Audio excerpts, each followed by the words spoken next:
E aí, maravilha, tudo certo? Tudo ótimo? Que bom! Então vamos começar o estudo do livro Jogo, Brinquedo, Brincadeira e a Educação, de Chizuko Morishida Kishimoto.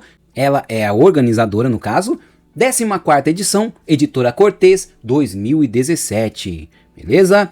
Já vou adiantando que essa primeira parte, atenção, porque ela tem uma incidência bem grande com relação a concursos públicos. Beleza? Então, vamos que vamos. Capítulo 1. O jogo e a educação infantil. Esse é um texto de Kishimoto. Jogo, brinquedo e brincadeira. O jogo pode assumir diversas características, com variados objetivos e muitas definições.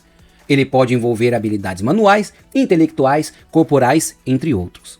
O que diferencia um jogo profissional de um jogo amador? A falta de rigor nas regras ou o prazer no jogo coletivo? Ou ambos? Aquilo que é desenvolvido por profissionais, com objetivos competitivos e de trabalho, pode ser chamado de jogo?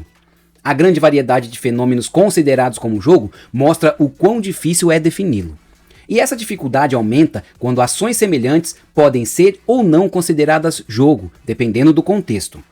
Bruguière e Henriot diferenciam o jogo em 3 níveis e este pode ser visto como 1. O resultado de um sistema linguístico que funciona dentro de um contexto social. 2. Um sistema de regras. E 3. Um objeto. No primeiro caso, o significado de jogo depende da linguagem de cada contexto social. Dessa forma, a ideia de jogo não está necessariamente atrelada à linguagem científica, mas ao uso cotidiano. Assim, essa criação baseada no contexto não pode ser vista como algo simplista, uma vez que é preciso considerar todo o grupo social que compreende, fala e pensa da mesma forma. Do ponto de vista do fato social, o jogo assume a imagem e o sentido que cada sociedade lhe atribui. No segundo caso, um conjunto de regras permite identificar em qualquer jogo uma sequência organizada que especifica sua modalidade. Neste caso, quando alguém joga, está executando as regras do jogo e, ao mesmo tempo, desenvolvendo uma atividade lúdica. E no terceiro caso, o jogo é materializado nos objetos que os compõem. O xadrez, por exemplo, se materializa nas peças e no tabuleiro, que podem ser confeccionados de vários materiais. O brinquedo é diferente do jogo, uma vez que não possui uma determinação quanto ao seu uso. Ele não possui um sistema de regras que determina sua utilização. O brinquedo estimula a representação e a expressão de imagens que evocam aspectos da realidade. Ele não exige habilidades específicas para sua utilização. O brinquedo permite fazer associações e representações da realidade e também incorporam um imaginário que já foi criado pelos desenhos animados, séries, histórias de piratas, etc. Esse imaginário criado pelos brinquedos varia conforme a idade. Para o pré-escolar de 3 anos, esse imaginário está carregado de animismo. De 5 a 6 anos, integra predominantemente elementos da realidade. Cada cultura também influencia na introdução de imagens na construção dos brinquedos. Cada cultura enxerga, trata e educa a criança de uma forma. O adulto reconstrói essa imagem de infância através de um duplo processo. O primeiro, a associação a um contexto de valores e aspirações da sociedade, e o segundo, aquilo que o próprio adulto enxerga sobre a infância, baseado em suas experiências de vida. O mundo real está contido nos brinquedos e também o imaginário de seu criador. Todo adulto possui uma criança interna, e essa infância represada emerge quando algumas imagens nos tocam. Bachelard considera as imagens que sobrevêm da infância como o resultado de 2 componentes, a memória e a imaginação. Os fatos vivenciados são modificados e recriados sob um novo olhar, com outro brilho. Os devaneios retomam as lembranças de infância, mas também os sonhos, ideias, vontades.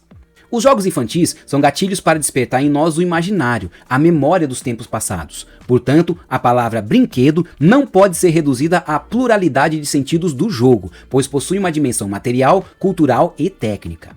E a brincadeira? É a prática infantil que concretiza as regras do jogo, conduzida pela ação lúdica.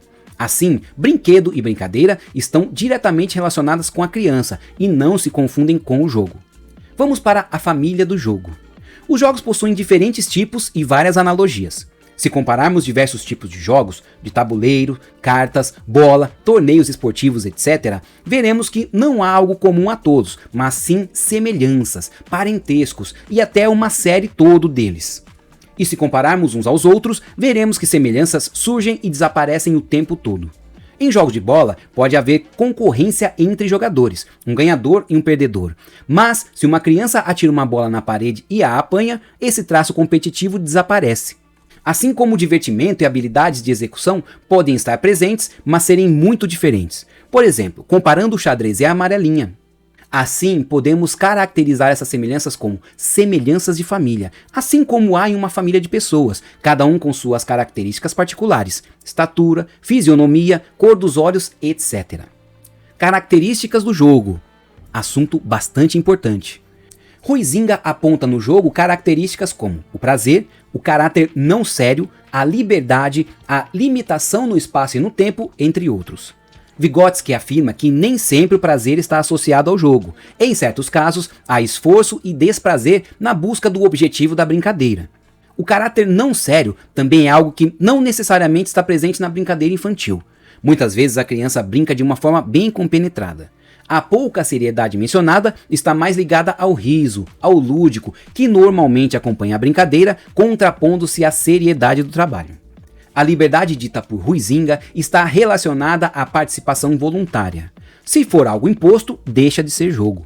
A existência de regras também é algo marcante, sejam elas explícitas, como no xadrez e amarelinha, por exemplo, ou implícitas, numa brincadeira de faz de conta. Queiloa introduz como novo elemento a natureza improdutiva do jogo. Isso quer dizer que o jogo é uma ação voluntária da criança e tem um fim em si mesmo. Dessa forma, o jogo não pode criar nada, não há busca por um resultado final. Quando a criança brinca, ela não está preocupada em adquirir conhecimento ou desenvolver qualquer habilidade física ou mental. Christie elaborou alguns critérios para identificar os traços do jogo infantil. 1. A não literalidade. A realidade interna predomina sobre a externa. Exemplo, o ursinho de pelúcia servir como filhinho. 2. Efeito positivo. O jogo, quando brincado livremente, normalmente traz prazer e alegria. 3. Flexibilidade. Brincando, a criança se torna mais flexível e propensa a buscar alternativas de ação. 4. Prioridade do processo de brincar. A criança brinca concentrada na brincadeira em si, sem pensar em resultados ou efeitos. O jogo educativo, utilizado em aula, normalmente desvirtua esse conceito, pois dá prioridade ao produto, à aprendizagem de noções e habilidades. 5. Livre escolha. A criança escolhe livre e espontaneamente o jogo.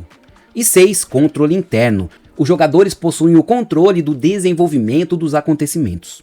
Para Fromberg, o jogo infantil inclui as seguintes características: simbolismo, realidade e atitudes. Significação, experiências. Atividade, a criança em ação. Voluntário ou motivação interna. E regrado, conjunto de regras. Além de episódico, estabelecimento de metas. Em suma, esses seriam os pontos em comum que interligam a grande família dos jogos. A. Liberdade de ação dos jogadores. Caráter voluntário, motivação interna, prazer ou desprazer, o não sério ou o efeito positivo. B. As regras, implícitas ou explícitas. C. Relevância do processo de brincar, caráter improdutivo e a incerteza de resultados. D. Imaginação de representação da realidade, não literalidade. E E. Contextualização temporal e espacial. Vamos para as relações entre o jogo infantil e a educação, paradigmas. Essa parte fala bastante da psicologia, tem como base estudos da psicologia e não tem grande incidência assim em provas de concurso, ok? Antes da Revolução Romântica, os jogos infantis e a educação estabeleciam as seguintes relações: 1. Recreação.